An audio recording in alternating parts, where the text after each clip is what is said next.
Hello everyone, welcome to अड्डा 24/7 school में राजेंद्र सांकला। इस सेशन में हम कक्षा 11 के आरोह भाग फर्स्ट पुस्तक के अध्याय संख्या 9 जिसके लेखक हैं जवाहरलाल नेहरू जी। और जवाहरलाल नेहरू जी ने जो हिंदी अनुवाद किया जिसमें से एक कहानी है जिसका नाम है हिंदुस्तान की कहानी, उसमें से 5वां अध्याय दिया हुआ है जिसका नाम है भारत माता। तो हमारी पाठ्य पुस्तक आरोह भाग 1 में क्या नाम है? जवाहरलाल नेहरू जी द्वारा रचित अध्याय का नाम भारत माता, जो कहां से लिया गया है? हिंदुस्तान की कहानी से 5वां अध्याय लिया गया है, जिसका अंग्रेजी में भाषांतरण किसने किया? हरिभाऊ उपाध्याय जी ने। ठीक है, तो इस सेशन में हम लोग क्या पढ़ने वाले हैं? इस सेशन में हम लोग पढ़ेंगे क्या? भारत माता, जो किसके द्वारा रचित है? जवाहरलाल नेहरू जी के द्वारा। इससे पहले हम लोगों ने क्या क्या पढ़ा? जीवन परिचय पढ़ा चाचा नेहरू जी का, और साथ में भारत माता का क्या पढ़ा? हमने सारांश पढ़ा। और सारांश में हमें क्या पढ़ने को मिला? सारांश में हमने यही देखा कि ये जो भारत माता की जय है ये किसी एक व्यक्ति विशेष की नहीं है, ये पूरे हिंदुस्तान में जितने भी करोड़ लोग रहते हैं उन सभी की क्या है? जय जय होती है। ठीक है, हाँ। तो फिर उसके बाद हम लोग क्या पढ़ेंगे? भारत माता संबंधी जितने भी अभ्यास प्रश्न है नेक्स्ट वीडियो हम यही पढ़ेंगे, ध्यान रखना। यदि आप लोगों को ये समझ में आ गया होगा अच्छे से, तो अब इस सेशन में ये समझ में आ जाएगा अच्छे से, तो इसको पढ़ने में हमें कोई दिक्कत नहीं आएगी बच्चों, ध्यान रखना। तो ऐसा मैं उम्मीद तो कर सकता हूं ना कि आप लोग बहुत अच्छा समझ में आ रहा होगा, क्योंकि मेरा उद्देश्य यही होता है कि जितने समय मैं पढ़ रहा हूं ना उसी समय आप लोगों को याद हो जाना चाहिए। अब आप लोगों से पूछ ले कि भारत माता के लेखक कौन है, बताइए किसने लिखा? जवाहरलाल नेहरू जी ने, जिन्हें बच्चों के रूप में किस नाम से जाना जाता था? चाचा नेहरू के नाम। और यह सब हमें कहां पढ़ने को मिलता है? अभी हमारे पाठ्य पुस्तक का नाम क्या है? आरोह भाग फर्स्ट। तो ध्यान रखना, कक्षा 11 की पुस्तक का नाम क्या है? आरोह भाग फर्स्ट। अध्याय संख्या की बात करें तो 9 है, जिनके लेखक कौन है? जवाहरलाल नेहरू जी।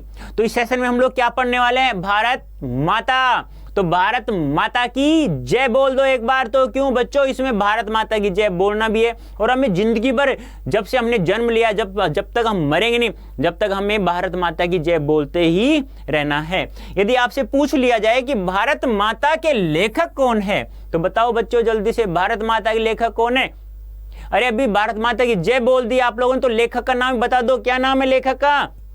जवाहरलाल नेहरू जी। कौन है? जवाहरलाल नेहरू जी। हम कह सकते हैं चाचा नेहरू, याद है क्या? यदि आप लोगों से पूछा जाए कि भारत के पहले प्रधानमंत्री, जब भारत 1947 ईस्वी में स्वतंत्र होता है तो उसमें भारत का पहला प्रधानमंत्री किन्हें बनाया जाता है? चाचा नेहरू को, जवाहरलाल नेहरू जी को बनाया जाता है। ठीक है, और आप लोग जयंती बनाते हो ना, याद है क्या? तो 1889 में जन्म होता है इनका, और 64 में क्या हो जाता है? इनका निधन हो जाता है। तो पहले हम पाठ का सारांश पढ़ लें। पाठ का सारांश क्या? भारत माता जो पाठ दिया हुआ है, पहले एक बार मैं अच्छे से पढ़ ले। वैसे मैंने जीवन परिचय में इसकी बात कर ली थी, लेकिन अब भी हम याद थोड़ा सा पढ़ लेंगे तो हमें अच्छे से यह अध्याय पढ़ने में कोई दिक्कत नहीं आएगी, क्योंकि सारांश एक ऐसी चीज होती है जो पूरे अध्याय का निचोड़ होता है, और वह निचोड़ हमें समझ में आ गया तो ये मान लो पूरा अध्याय हमारे सामने कदम चूमेगा, वो पाठ हमें याद हो जाएगा, और उस पाठ से हमें 100% नंबर प्राप्त होंगे जितने अभ्यास प्रश्न होंगे। तो अच्छे से समझना बच्चों, क्योंकि अभ्यास प्रश्न लेकर आ रहा हूं नेक्स्ट वीडियो में, तो आपसे पूछूंगा मैं एक एक सवाल, और आप लोगों को याद होना चाहिए, और आप लोगों को दिमाग में, जैसे मैं पूछूं बताओ बच्चों पहले प्रश्न का आंसर क्या होगा, तो तुरंत तुम्हें उसका आंसर दिमाग में आ जाना है। ठीक है, तो देखिए पाठ का सारांश। प्रस्तुत पाठ, कौन सा पाठ? भारत माता। कहां से? हिंदुस्तानी कहानी का 5वां अध्याय है। हिंदुस्तानी कहानी का कौन सा अध्याय है? 5वां अध्याय। ध्यान रखना, याद रखते रहना साथ साथ में। अंग्रेजी से भाषांतर किसने किया? हरिभाऊ उपाध्याय ने किया। किसने किया? हरिभाऊ उपाध्याय ने किया अंग्रेजी से भाषांतरण। इसमें पंडित नेहरू ने बताया कि किस तरह देश के कोने कोने में आयोजित जलसों में जाकर वे आम लोगों को बताते हैं कि अनेक हिस्सों में बटा होने के बाद भी हिंदुस्तान क्या है? एक है। क्या बताते हैं नेहरू जी? क्या बताते हैं कि जहां पर भी वो उन्हें कोई बुलाता, किसी भी जलसे में, किसी भी आंदोलन बुलाता, तो वो जगह जगह जाकर यही कहते कि मेरा जो हिंदुस्तान है, जो हमारा हिंदुस्तान है, वह बहुत सारे अलग अलग कोनों में छोटा छोटा बटा हुआ है, लेकिन यहाँ के लोगों में क्या है? सभी लोग क्या है? एक हैं। अनेकता में क्या है? एकता में क्या है? अनेकता। यानी कि अनेकता में एकता, अनेक हिस्सों में बटा होने के बाद में क्या है, एक धागे में पिरोया हुआ है, इसे कोई तोड़ नहीं सकता। और ऐसा ही हमारा क्या है, आज भी हिंदुस्तान ऐसा ही है। तो ध्यान रखना बच्चों, भारत माता जो पाठ है वह हिंदुस्तानी कहानी का 5वां अध्याय है, जिसका अंग्रेजी भाषांतर किसने किया, हरिभाऊ उपाध्याय ने। इस पाठ में क्या बताया नेहरू जी ने, इसमें बताया किस तरह देश के कोने कोने में आयोजित जलसों में जाकर वे आम लोगों को बताते थे क्या, कि बहुत सारे हिस्सों में बटा होने के बाद भी हमारा भारत देश है, हमारा जो हिंदुस्तान देश है वो क्या है, एक है। हिंदुस्तान यदि नाम आ गया, मैं एक चीज बता दूं, जो महात्मा गांधी थे, जो राष्ट्रपिता हमारे, जिनके विचारों का प्रभाव नेहरू जी के विचारों पर पड़ा, तो गांधी जी हिंदुस्तान किसे कहते थे, हिंदी और उर्दू के साथ साथ में जब आमजन लोगों की भाषा जोड़ दी जाए तो उसे हिंदुस्तानी भाषा के नाम से, हिंदुस्तान के नाम से जाना जाए। ठीक है, तो ऐसे बहुत सारे कवियों ने भी हिंदुस्तानी भाषा का प्रयोग किया है। गांधी जी के विचारों का आज भी प्रभाव हमें देखने को मिलता है और देखते भी रहेंगे। इस अपार फैलाव के बीच एकता के क्या आधार हैं, यानी कि जो अनेकता में एकता, एकता में अनेकता, एकता में एकता, या सॉरी एकता में अनेकता, अनेकता में एकता, जो विशेषता है हमारे भारतीय संविधान की, हम कह सकते हैं कि अनेकता में एकता। क्यों कह सकते हैं भी, वो इसलिए कह सकते हैं बच्चों कि हमारा देश बहुत सारे छोटे छोटे हिस्सों में बटा हुआ है, इसलिए हम कह सकते हैं कि हमारा जो भारत देश है उसकी संविधान की प्रमुख विशेषता है अनेकता में एकता। इस एकता के क्या आधार हैं और क्यों भारत एक देश जिसके सभी हिस्सों की नियति एक ही तरीके से बनती बिगड़ती है, यही पूरे पाठ की विषय वस्तु। यानी कहने का तात्पर्य क्या है, हमारा जो देश है, हमारा जो भारत देश है, वो एक देश है, उसकी एकता का आधार भी कितने हैं, एक ही है। एक ही साथ, एक ही तरीके से तो वो क्या बनती है और एक ही साथ क्या होती है, वो बिगड़ती है। अलग अलग तरीकों से नहीं बनती है, नहीं बिगड़ती है। इसी क्रम में पंडित नेहरू ने भारत माता शब्द पर विचार किया है और उनका निष्कर्ष है कि भारत माता की जय का मतलब यहाँ के करोड़ों करोड़ लोगों की जय है। ठीक है, यह हमें ध्यान में रखना है। कहने की जरूरत नहीं है कि अपने छोटे आकार के बावजूद इस लेख का कथ्य अत्यंत विराट और प्रस्तुतिगण पैना है। कहने का तात्पर्य क्या है, पाठ तो बहुत छोटा है लेकिन इसके जो विचार, इसके जो बोल हैं, इसके जो कथनीय लेखनीय लेखक की बहुत ही क्या है, विराट है और बहुत ही क्या है, प्रस्तुतिगण भी कैसा किया, बहुत ही पैना नुकीला किया है। अब देखिए मूल पाठ पढ़ते हैं। मूल पाठ क्या है हमारा, भारत माता। अब ध्यान से पढ़ना बच्चों, पहले बता रहा हूं, एक एक अभ्यास पर जितने भी दिए आप लोगों को आंसर यहीं से मिलेंगे, सारे के सारे मैं यहीं से बताऊंगा तुम्हें, और एक एक प्रश्नों का आंसर तुम्हारे दिमाग में फिट हो जाना चाहिए। तो ज़्यादा बड़ा भी नहीं है, बहुत छोटा सा अध्याय है, एक एक लाइन आप लोगों को याद हो जानी चाहिए इसी समय जिस समय मैं ये पढ़ा रहा हूँ। ऐसा नहीं कि बाद में आप लोग पढ़ लो फिर याद करो, नहीं, इसी समय याद होना चाहिए। तो ध्यान से समझना बच्चों। अक्सर जब मैं कौन, जवाहरलाल नेहरू, अक्सर जब मैं एक जलसे से दूसरे जलसे में जाता होता और इस तरह चक्कर काटता होता था, तो इन जलसों में मैं अपने सुनने वालों से अपने इस हिंदुस्तान और भारत की चर्चा करता। यानी कि जब मैं अक्सर इधर उधर जाता रहता, भटकता रहता किसी जलसों में, इस जलसे में, उस जलसे में, तो मैं वहाँ जाकर केवल लोगों से एक ही बात करता। किसके बारे में करता, हिंदुस्तान या भारत की चर्चा ही करता रहता। कौन, जवाहरलाल नेहरू। क्या कहते हैं, अक्सर मैं इधर उधर जलसों में जाता रहता और वहाँ केवल मैं एक ही बात करता, हिंदुस्तान अर्थात भारत की चर्चा करता रहता। आपसे पूछा जाए कि जब जवाहरलाल नेहरू जलसों में जाया करते, इधर उधर जाया करते थे, तो किस नाम के बारे में वो सर्वाधिक बातें करते, तो हिंदुस्तान अर्थात भारत के बारे में वो बातें करते थे। भारत एक संस्कृत शब्द है। भारत कैसा शब्द है, एक संस्कृत शब्द है और इस जाति के परंपरागत संस्थापक के नाम से निकला हुआ है।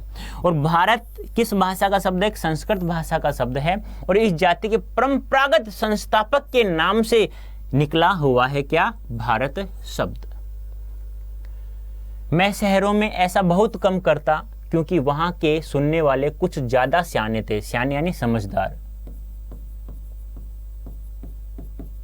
यानी कि मैं शहरों में ऐसा बहुत कम करता क्योंकि वहां के सुनने वाले कुछ ज्यादा समझदार थे और उन्हें दूसरे ही किस्म की गिजा अर्थात खुराक भोजन खाद्य। गिजा का अर्थ क्या होता है? खुराक भोजन खाद्य की जरूरत थी। यानी कि कहने का तात्पर्य क्या है, मैं शहरों में ऐसा बहुत कम करता क्योंकि वहां सुनने वाले कुछ ज्यादा ही समझदार होते थे और उन्हें दूसरे की किस्म की खुराक भोजन या खाद्य की जरूरत होती थी, और मैं ऐसा नहीं करता कि मैं जहां भी जाता वहां का खाना होना खा लेता। लोगों की तरह नहीं था मैं। लेकिन किसानों से जिनका नजरिया महदूद करता था, सीमित था, यानी कि लेकिन किसानों से जिनका नजरिया क्या था? सीमित था, मैं इस बड़े देश की चर्चा करता जिसकी आज़ादी के लिए हम लोग कोशिश कर रहे हैं, और बताता कि किस तरह देश का एक हिस्सा दूसरे से जुदा होते हुए भी हिंदुस्तान एक था। यानी मैं लोगों की तरह नहीं होता, जहां भी जाता बस खाने होने में जुट जाता, नहीं। लेकिन मैं जो एक किसान है, भारत देश का एक बहुत ही एक कहते हैं ना सम्मानजनक, सिर को ऊंचा करके उठाने वाला एक इंसान है किसान। उनसे मैं क्या बातें करता, उनका नजरिया सीमित होता, उनसे मैं केवल हिंदुस्तान की बातें करता, भारत देश की बातें करता कि मेरा देश अर्थात हमारा जो हिंदुस्तान है, भारत देश है, वो बहुत सारे छोटे छोटे टुकड़ों में बटा हुआ है, लेकिन फिर भी क्या है? एक है। मैं उन मसलों का जिक्र, मसलों यानी मुद्दों, मैं उन मुद्दों का जिक्र करता जो उत्तर से लेकर दक्षिण यानी दक्षिण तक, और पूर्व यानी पूर्व, ये तद्भव शब्द भी, से लेकर पश्चिम यानी पश्चिम। आप लोग ऐसे पढ़ते हो ना, मैं लिख देता हूँ पश्चिम, ये तत्सम शब्द है, ध्यान रखने, ये तद्भव शब्द है। यानी कि मैं उन मसलों का जिक्र करता जो उत्तर से लेकर दक्षिण तक, पूर्व से लेकर पश्चिम तक किसानों के लिए यक्सा यानी एक समान थे। यानी कि चारों दिशाओं से मैं ले लेता और वही बातें करता जो सभी में एक समान होती थी, और स्वराज्य का भी जिक्र करता जो थोड़े लोगों के लिए नहीं बल्कि सभी के फायदे के लिए हो सकता था। और साथ में ही मैं जब इन मसलों के बारे में, मुद्दों के बारे में बातें करता ही, कब कहाँ से लेकर? उत्तर से लेकर दक्षिण, पूर्व से लेकर पश्चिम, यानी चारों दिशाओं में जो भी मुद्दे होते हैं वह किसानों के साथ में चर्चा करता, और साथ में स्वराज्य की बात भी करता। स्व यानी अपना, राज्य यानी राज्य, अपना राज्य के बारे में बात करता, स्वराज्य के बारे में बात करता, जो एक के लिए नहीं था, वो सभी लोगों के लिए क्या था? फायदेमंद था।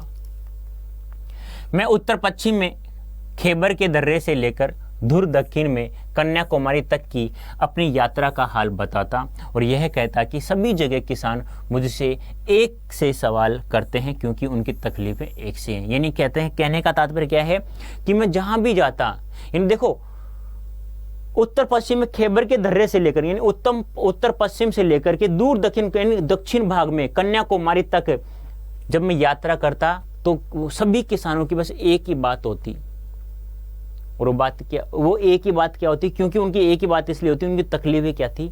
एक ही थी, स्वराज्य की तकलीफ थी। यानी लोग स्वतंत्र होना चाहते थे।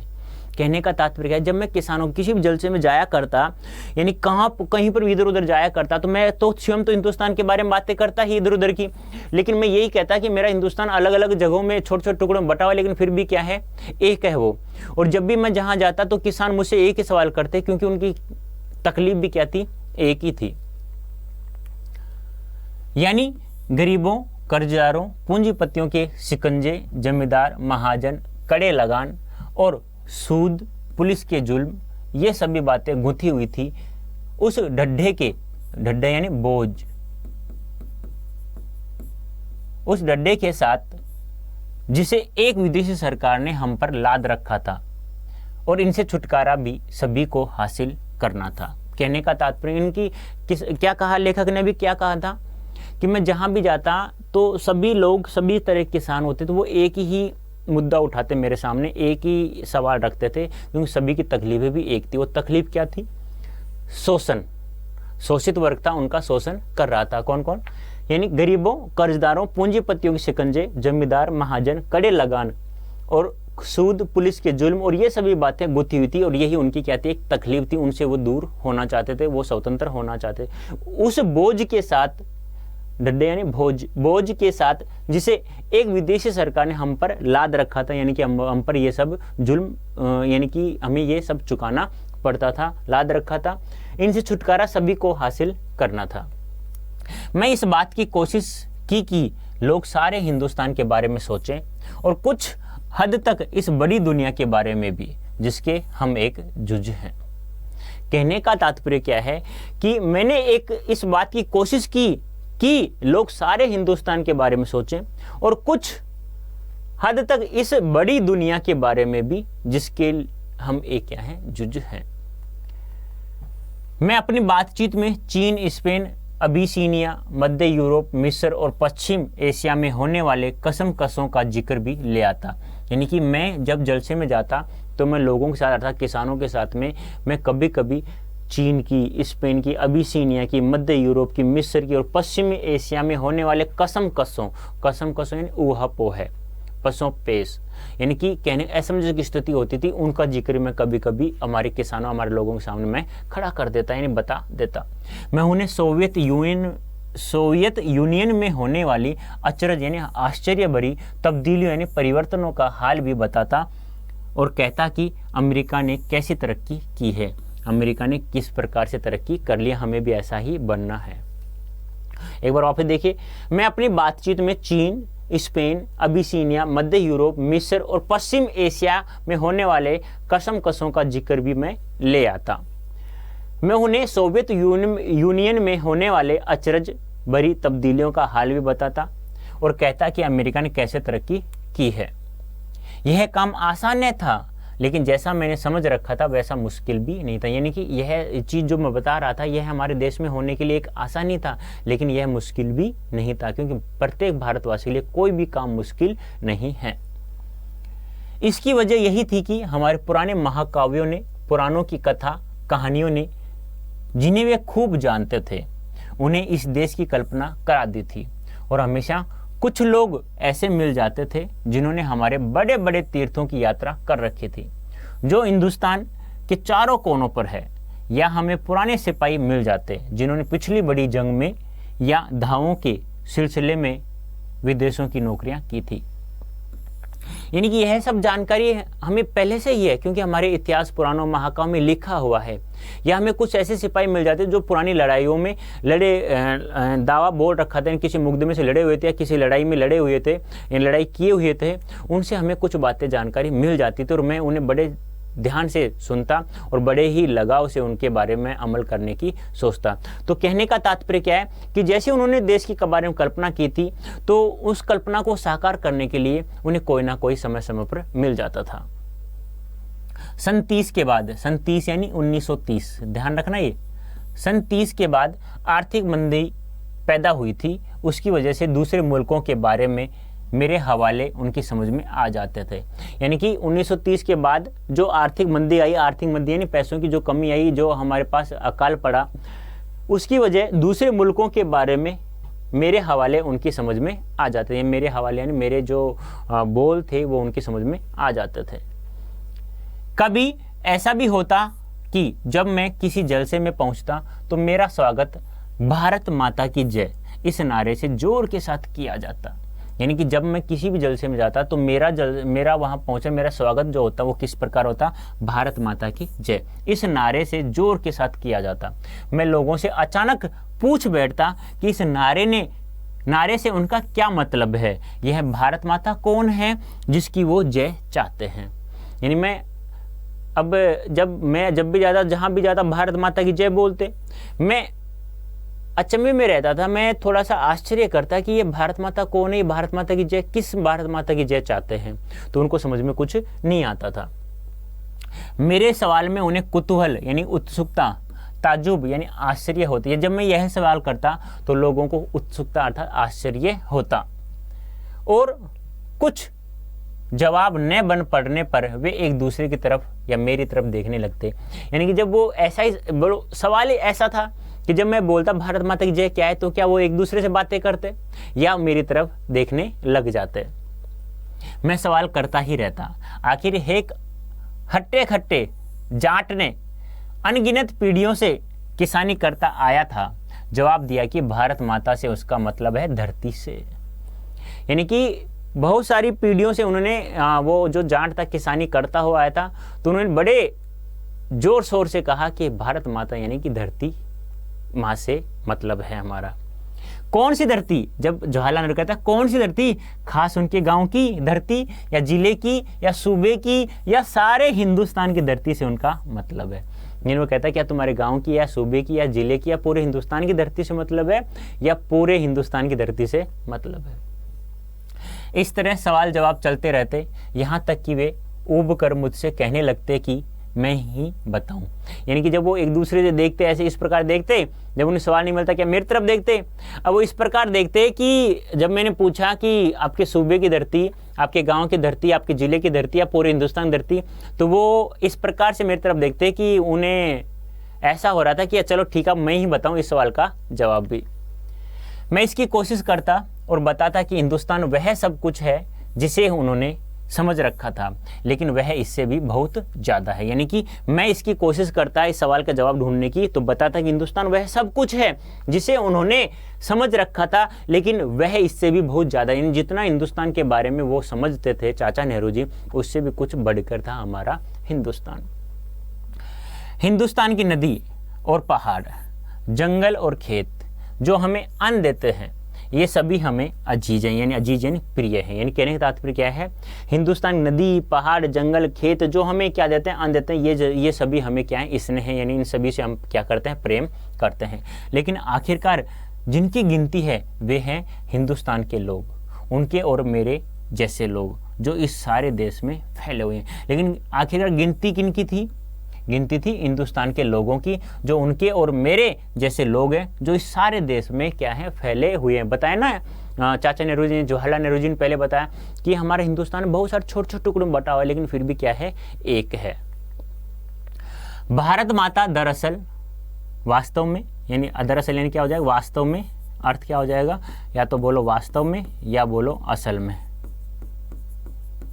क्योंकि अव्ययभाव समास, समास वगैरह यही होता है। तो भारत माता वास्तव में यही करोड़ों लोग हैं, और भारत माता की जय से मतलब हुआ इन लोगों की जय को, जय का। यानी कि जब वो भारत माता का मतलब समझते थे, वो क्या उन्होंने कहा, जाट ने कहा धरती से, धरती कहाँ की, पूरे हिंदुस्तान की।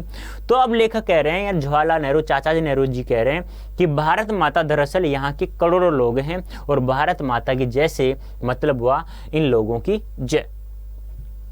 मैं उनसे कहता कि तुम इस भारत माता के अंश हो, एक तरह से तुम ही भारत माता हो।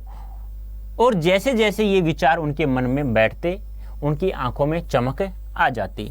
इस तरह मानो उन्होंने कोई बड़ी खोज कर ली हो।